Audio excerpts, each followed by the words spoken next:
Welcome to Telangana వెలుగు. నేను మీ రాజు. So అంటే రానున్న రోజుల్లో మాత్రం మంత్రి పదవులు ఇప్పట్లో లేనట్లే అని చెప్పేసి పొంగులేటి శ్రీనివాస్ రెడ్డి గారు చెప్పడం అనేది జరిగింది. సో కాంగ్రెస్ పార్టీలో ఫ్యూచర్ లో నేనే సీఎం అయితా, మరోసారి నేనే గద్దెనెక్కుతా, ఆయన రానున్న 2028-29 ఎన్నికలు పెట్టినా నేనే సీఎం అని చెప్పేసి రేవంత్ రెడ్డి ప్రతి సభలో మాట్లాడడం అనేది జరుగుతుంది. సో దానిపైన పొంగులేటి శ్రీనివాస్ రెడ్డి ఓ క్లారిటీ ఇచ్చారు. సో భవిష్యత్తులో కాంగ్రెస్ మాత్రం అధికారంలోకి వస్తుంది, బట్ సీఎం ఎవరు అనేది ఇప్పుడే చెప్పలేము. సో సీఎం ఎవరు అనేది ఇంకా డిసైడ్ కాలేదు అని చెప్పేసి ఒక మాట మాట్లాడడం అనేది జరిగింది. సో ప్రస్తుతం పొంగులేటి శ్రీనివాస్ రెడ్డి టాపిక్ మాత్రం హాట్ టాపిక్ గా మాట్లాడడం అనేది జరిగింది. ఒకటి, కాంగ్రెస్ లో మాత్రం రేవంత్ రెడ్డి అలాగే బట్టి విక్రమార్క, రేవంత్ రెడ్డి గారు నెంబర్ 1 పొజిషన్ లో, నెంబర్ 2 పొజిషన్ లో మాత్రం బట్టి విక్రమార్క గారే ఉంటారు.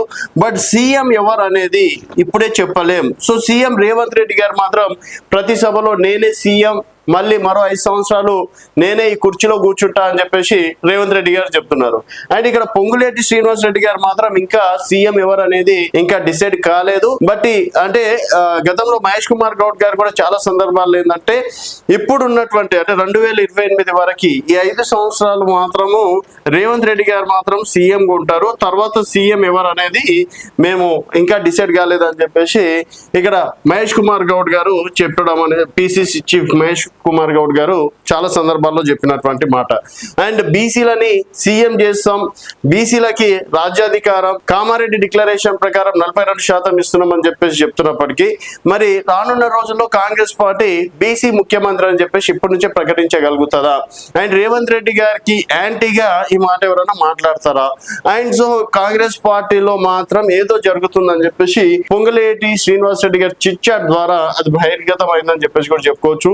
సో మరోసారి కాంగ్రెస్ పార్టీ అధికారంలోకి వస్తుంది, రేవంత్ రెడ్డి గారే సీఎం అవుతారని చెప్తే ఇది అంత పెద్ద ఇష్యూ కాదని చెప్పేసి కూడా చెప్పుకోవచ్చు. బట్ రానున్న రోజుల్లో ఎవరు సీఎం అవుతారని చెప్పలేం. ప్రస్తుతం కాంగ్రెస్ పార్టీ మాత్రం అధికారంలోకి వస్తుంది. నెంబర్ 1, నెంబర్ 2 పొజిషన్ లో మాత్రం రేవంత్ రెడ్డి గారు, బట్టి విక్రమార్క గారే ఉంటారని చెప్పేసి అన్నారు. ఇదొక ఎత్తు అయితే, రాజగోపాల్ రెడ్డి గారు చాలా రోజుల నుంచి నాకు మంత్రి పదవి కావాలి అని చెప్పేసి రీసెంట్ గా ఢిల్లీకి వెళ్ళినటువంటి పరిస్థితి. అలాగే నల్గొండ సభలో జరిగినటువంటి నల్గొండ సభలో కూడా ఇక్కడ సీఎం సమావేశానికి రాజగోపాల్ రెడ్డి గారు డుమ్మ కొట్టడం అనేది జరిగింది. సో ఇక్కడ బీఆర్ఎస్ వాళ్ళు కావచ్చు, బీజేపీ వాళ్ళు కావచ్చు, సొంత పార్టీ నేతనే, సొంత పార్టీ ఎమ్మెల్యేనే సీఎం కార్యక్రమం అవుతే డుమ్మ కొట్టినటువంటి పరిస్థితి అని చెప్పేసి. సో రాజగోపాల్ రెడ్డి గారు ఏమంటున్నారు, నాకు 2023లో నేను బీజేపీ నుంచి వచ్చినప్పుడు డెఫినెట్ గా మంత్రి పదవి ఇస్తా అని చెప్పేసి చెప్పడం అనేది జరిగింది. మరి ఆ మంత్రి పదవి ఇస్తా అని చెప్పేసి అన్నప్పుడు మాట మీద ఉండాలి కదా. సరే, అప్పుడు 2024 ఎంపీ ఎన్నికలకి డైరెక్ట్ గా సీఎం రేవంత్ రెడ్డి గారే సీఎం హోదాలో రాజగోపాల్ రెడ్డి ఇంటికి వెళ్ళడం అనేది జరిగింది.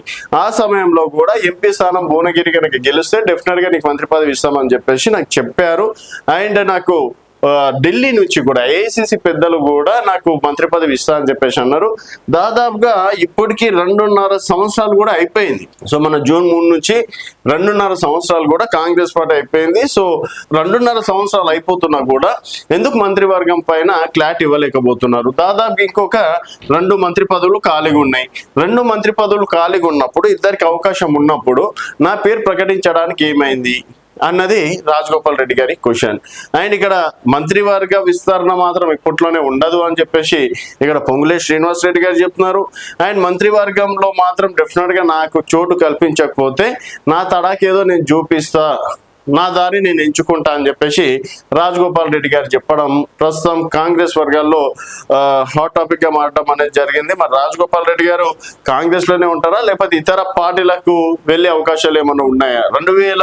2022లో భారతీయ జనతా పార్టీలోకి వెళ్ళి కేవలం స్వల్ప ఓట్లతోటి ఓడిపోవడం అనేది జరిగింది. ఎందుకంటే నల్గొండ జిల్లాలో భారతీయ జనతా పార్టీకి అంత స్కోప్ లేదు. అయినప్పటికీ దాదాపుగా 70-80 వేల ఓట్ బ్యాంక్ అనేది రాజగోపాల్ రెడ్డి గారు తెచ్చుకోవడం అనేది జరిగింది. సో బీజేపీ కాకుండా ఇండిపెండెంట్ గా నిలబడ్డా గెలుస్తున్నాయి అని చెప్పేసి ఆ మధ్య కొందరు చెప్పడం అనేది జరిగింది. సో మరి ఇప్పుడు ఉన్నటువంటి సిచ్యువేషన్ లో రాజగోపాల్ రెడ్డి గారు మళ్ళీ ఆ తప్పు చేస్తారా, లేకపోతే కాంగ్రెస్ లోనే ఉండి మంత్రి పదవి తీసుకుంటారా అనేది వేచి చూడాల్సిన విషయం. అండ్ రాజగోపాల్ రెడ్డి గారికి మంత్రి పదవి ఇవ్వాలని చెప్పేసి అనుకుంటున్నారా? అండ్ పొంగులేటి శ్రీనివాస్ రెడ్డి గారు మరోసారి కాంగ్రెస్ వస్తుంది, బట్ సీఎం ఎవరు అనేది చెప్పలేం అని చెప్పేసి దానిపైన మీ అభిప్రాయాలు కింద కామెంట్ రూపంలో తెలియజేయండి. చూస్తూనే ఉండండి తెలంగాణ వెలుగు.